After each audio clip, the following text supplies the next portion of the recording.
This is Frontline on Air. Major stories on the go. 2024, a leap year for Indian democracy? Given the global shift towards the right, the 2024 election has significance beyond party rivalries. Opposition must ask for a vote against Hindutva. Satish Deshpande. Even before it began, 2024 was anointed the Orwellian year of our time.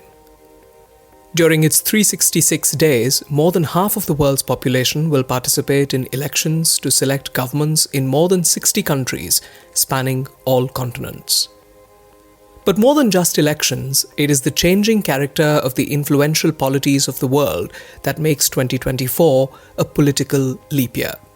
In recent elections, Brazil and Chile have managed to avert a rightward slide, while the US, the EU, and Mexico seem poised to lurch further right later this year. The UK continues in its current phase of right uncertainty following its pronounced rightward swing in the past decade. Turkey and Hungary have ratified the mandate for extreme right-wing populists already in power, and the cosmetic elections due in Russia are expected to yield yet another term for Vladimir Putin. Meanwhile, Israel's elections have been successfully sidelined by the genocidal war on Gaza, providing an indefinite lease of life to the far-right coalition led by Benjamin Netanyahu. Indeed, Gaza marks the undeniable end of what used to be called Western liberalism, and barring islands of resistance, most of the world is moving from right to farther right. These changes in the world's political climate go beyond elections and parties, and beyond the traditional ideological spectrum of right, center, left, to the very essence of democracy. The core issue is the rise of authoritarian populism, popular movements that idolize quote-unquote strong leaders and endorse an authoritarian style of governance. These movements are driven less by specific political ideologies and more by a diffuse demand for the public affirmation of what were earlier called prejudices. Across the world, leaders who openly advocate racist and chauvinist programs founded on hatred are gaining popularity.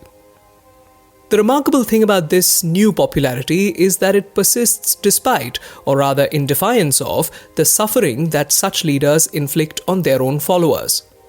In country after country that until yesterday was confidently described as democratic, a sizable plurality of voters is willing to make sacrifices to support more or less fascist leaders and governments. When placed within this larger global context, our own soon-to-happen Lok Sabha election is clearly much more than a contest between rival party coalitions. Any attempt to evaluate the opposition and its electoral prospects in this election is to focus on the trees while missing the forest. Just as the 1977 Lok Sabha election was a referendum on the 18-month declared emergency imposed by Indira Gandhi, the 2024 Lok Sabha election is, effectively, a referendum on the 10-year undeclared emergency of the Modi regime. Opposing the idea of democracy. In a referendum-like situation, it is a mistake to think in terms of a contest between an incumbent ruling coalition and an opposition coalition. In fact, given the extent to which the Modi regime has corroded the democratic norms of our polity, the very nomenclature of treasury or government versus shadow or opposition derived from British parliamentary custom must be rejected. Because, over the past decade, it is the government that has been opposing the core values of our constitution and our nation. Both directly and indirectly, Modi Raj has opposed the idea that the nation belongs to all citizens equally, regardless of caste, religion, or class. It has opposed the separation of powers between the legislature, the executive, and the judiciary. It has opposed the distinction between a public office and its individual incumbent. And most of all, it has opposed the core idea of democracy as a system of governance where a plurality of opinions and ideologies can engage in legitimate political contestation within the boundaries set by constitutional law. It may seem that treating the Lok Sabha election as a referendum on the BJP-RSS agenda is a concession to that very agenda. Such a stance appears to surrender the commanding heights of the political battlefield to the enemy and traps the opposition in reactive mode. But this appearance is an illusion. The past decade has clearly established the Sangh Parivar as the overwhelmingly dominant political formation today and installed Narendra Modi as the unchallenged Mahanayak, or great leader. At this juncture, entering the electoral fray with a conventional strategy would require the juxtaposition of a rival great leader and, more importantly, the conjuring up of a comparable larger-than-life media halo around him or her. In addition, it would require a coherent alternative agenda with a capital A to rival that of the ruling regime. None of these are possible today. Nor are they necessary. This is not the time for a Bollywood-style dishum-dishum slugfest finale. It is the time for jujitsu, for leveraging the opponent's own strength and bulk. Above all, it is the time to refuse the label of opposition and the time to insist that it is the Modi Sarkar that has been fundamentally opposed to the idea of India as we have known it. The much-trumpeted shift from India to Bharat is pure bluster. It changes nothing about the visceral antipathy of the Sangh Parivar towards every pillar of our flawed but functioning democracy. Immense surveillance. The ruling regime's strategy has been to pour scorn on the India bloc at every available opportunity and to present it as a discredited, quarrelling and aimless collection of lost causes. It is easy to find fault with the bloc, and this is a pastime that many commentators critical of the BJP have also indulged in. At this stage, it is too late and self-defeating to pin our hopes on a miraculous outbreak of unity in or a sudden rise in the public stature of the India bloc. It is far better to turn necessity into virtue by embracing the referendum framework and asking for a negative vote against the corrosive agenda of Hindutva. The main slogan can then be a variant of "just say no." Although a positive agenda must also be offered, it need not bear much weight because it does not need to. The BJP RSS and the Namo phenomenon have done such a great job of pursuing an unambiguous, comprehensive and transformative political agenda that asking for a no vote is an electorally viable option. However, even a no campaign requires hard work. And it must be admitted that the 2024 campaign faces formidable difficulties that the 1977 post-emergency campaign was spared. Foremost among these is the deep division of our society on communal lines. Compared with the last decade, Indira Gandhi's short-lived emergency seems almost innocent. It had no communal agenda, despite both Sanjay Gandhi and his mother flirting occasionally with a Hindu chauvinist idiom. The Congress I of that time had nothing equivalent to the RSS to offer solid, unwavering grassroots support, independent of the electoral cycle. But the decisive difference is that the 1970s belonged to the pre-digital, analog and offline era. As a product of the digital age, the Modi regime has had the massive advantages of a media monopoly on above-ground electronic media, a viciously efficient underground network of IT cells, and the ability to shamelessly harness the immense surveillance and coercion capabilities of the digitized state. Even as these obstacles begin to look insurmountable, we must hasten to remember that the Modi regime also offers an unprecedented array of evidence to justify a no vote. A misleading aspect of this evidence, weaponized by the warriors of whataboutery, is that much of it has a prior history and is not unique to the Modi regime. But the Modi Sarkar is unique in that it has far overtaken its ancestors in extending, intensifying and normalizing these prior tendencies to the point where the quantitative difference turns into a qualitative difference of kind. Perhaps the broadest and most consequential justification for voting no is the systematic undermining of public institutions. In this respect, Prime Minister Modi has left all his predecessors far behind. Take, for example, the apex institution of any democracy, its parliament. The 17th Lok Sabha, co-terminus with Modi's second term in office, has set new lows on several fronts. As Ankita Dinkar, policy and legal researcher, notes, quote, "It was the first to not appoint a deputy speaker. It recorded the lowest number of sittings, it passed significant legislation such as criminal reform bills when more than 70% of the opposition MPs were suspended, and the Prime Minister did not answer any question orally and only one in writing." Unquote. The 17th Lok Sabha allowed only one half-hour discussion, 13 short discussions, 1 calling attention motion, and 0 adjournment motions, compared with the post-1990 averages of 11, 39, 40, and 3, respectively. Attempts to muzzle oppositional voices include the disqualification of Rahul Gandhi, later revoked, and the expulsion of Mahua Moitra. The bulldozer symbol. Beginning with Parliament, every major public institution has been hollowed out and weakened or distorted and repurposed for partisan ends. Whether it is courts, the bureaucracy, the law enforcement machinery, especially institutions such as the Enforcement Directorate, the National Investigation Agency or the CBI, economic and social data gathering institutions, the Election Commission or public universities, all have suffered significant damage. Democratic debate and dissent, the lifeblood of any living democracy, has been constricted and increasingly silenced for so long that the process is being normalized. The government's stranglehold on the media is a public-private partnership achieved through the systematic buyout, intimidation, and coercion of media organizations. It is now amplified by the willing and often eager complicity of media persons vying to ingratiate themselves with the ruling regime. Other sites of public debate, such as universities, student groups, and civil society organizations, are under heavy pressure, including private institutions supposedly outside the direct control of the government. India's federal architecture has been yet another casualty. The centre has traditionally dominated the states, but departures from established norms have taken extreme forms in recent times. States with non-BJP governments have had to contend with confrontational governors, leading to constant friction over what should be routine matters of policy and governance. Last but far from least is the planned poisoning of inter-community relationships, in particular the incitement to majoritarian domination for Hindus accompanied by the relentless demonization and attacks on Muslims. With the framing of rules for the amended citizenship law and the implementation of the National Register of Citizens, roughly 15% of Indians face a potentially endless struggle to prove their nationality.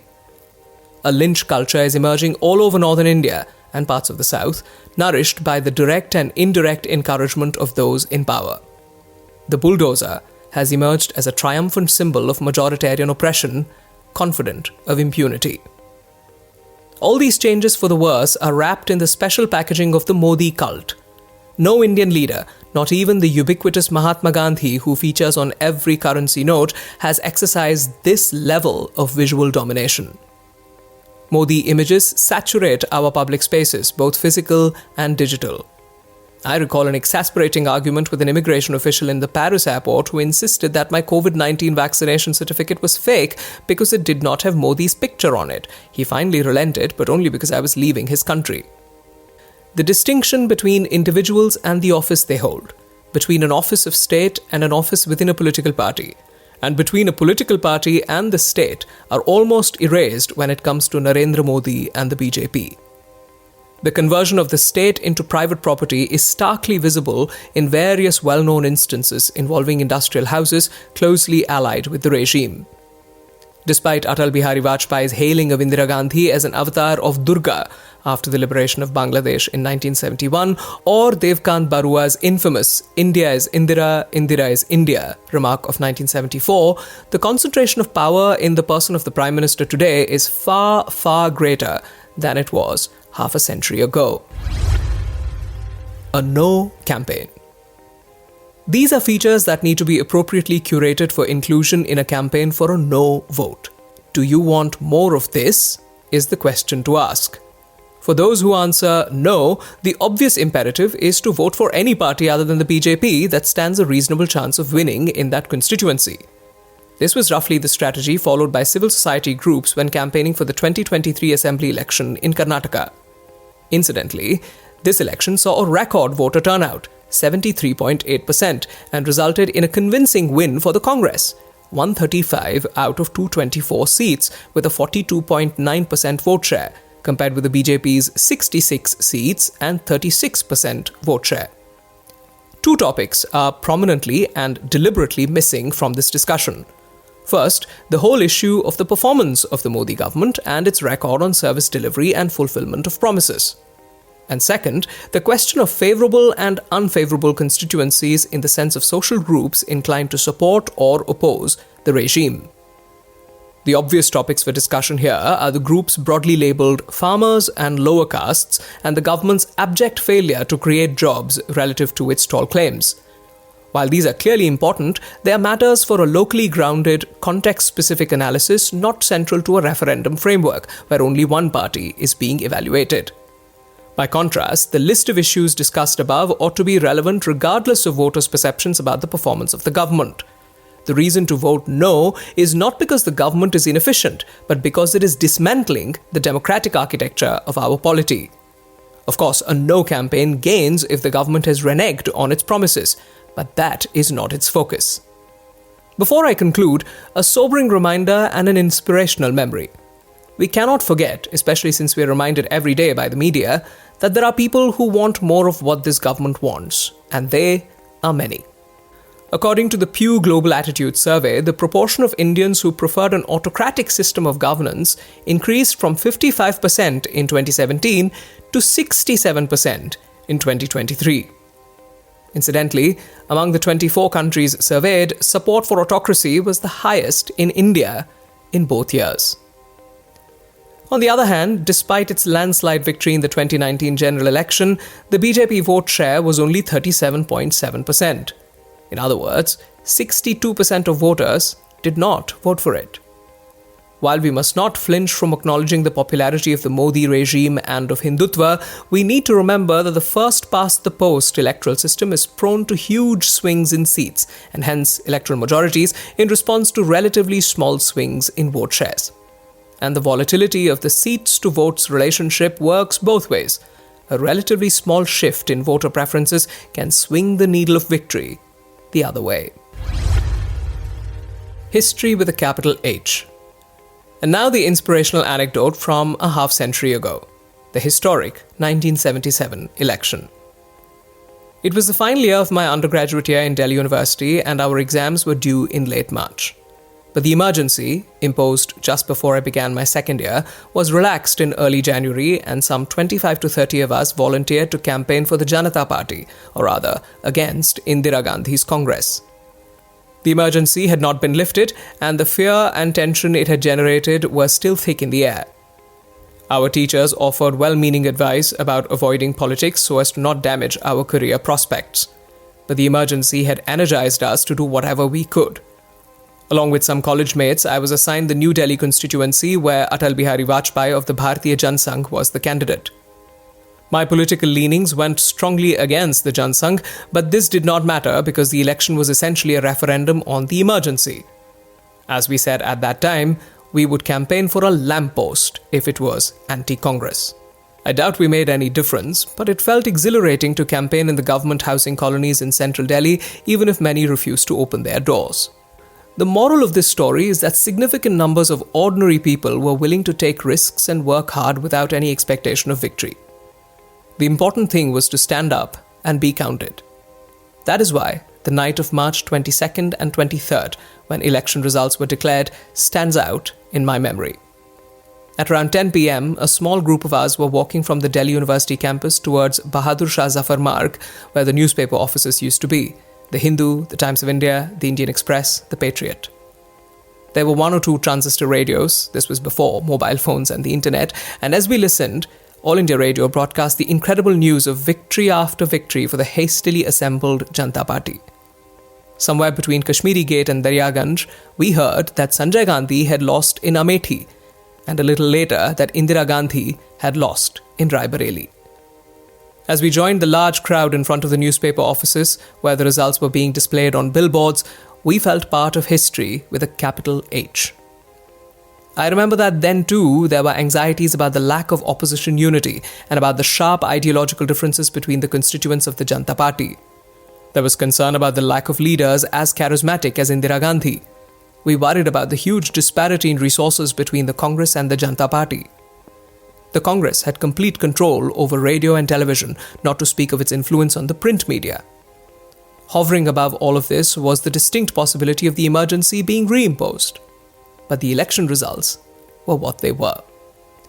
It is true that politics in India reflects global trends. It is true that globally there is a widespread dissatisfaction with democracy and a yearning for strong leaders.